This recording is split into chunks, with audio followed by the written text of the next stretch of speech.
Indy Mogul. Cool. I said, so we're outside. Well, yeah, second. Great, see you in a second. Actually, when I ring the doorbell, I usually just got out of the shower, so... and we're timing. Thank you.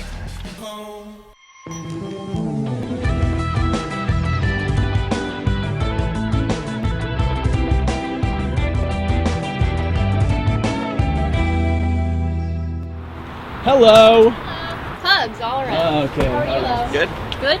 Good to meet you guys. All right. In person. Good to meet you, man. Nice to meet you.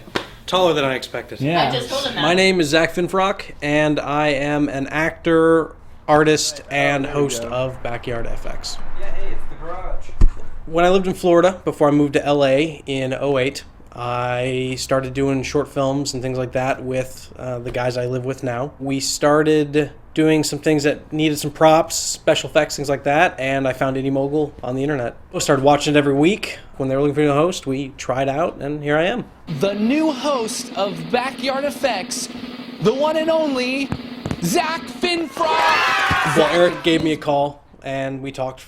I mean, I thought it was going to be like a 10-minute, like, hey, this is what we're going to do with your episode. We like it or don't like it, and that was it. But then me and Eric ended up talking for a couple hours, actually, and talked about everything from movies to video games to, you know, I don't know, everything. We set the bar really high, too, with that test film.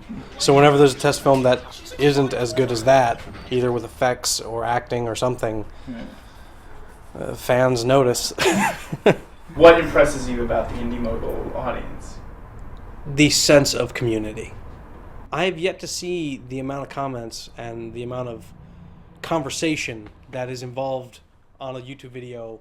I've yet to see it more than on Indy Mogul or anything like that. And like when my foam rubber crowbar effect, it wasn't working, I post on Twitter, I'm like, it's not working. And then I got like 10 different responses like, oh, you should try this, or have you tried that yet? Or, and then some were just like, oh, that sucks. Well, you know, we know you'll do it. And so it's really cool that there is a true sense of community. So if we acknowledge it first, that this isn't the first breakaway wall or breakable wall, then they can't yell at us for it. Right.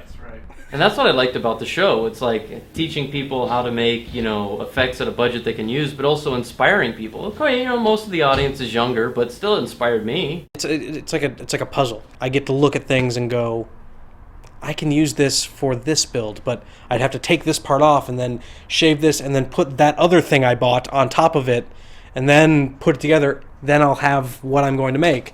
So it's it allows me to be much more creative too when I have to really be thrifty about how I'm building things too. Actually, I was at a party I think it was a friend's birthday party.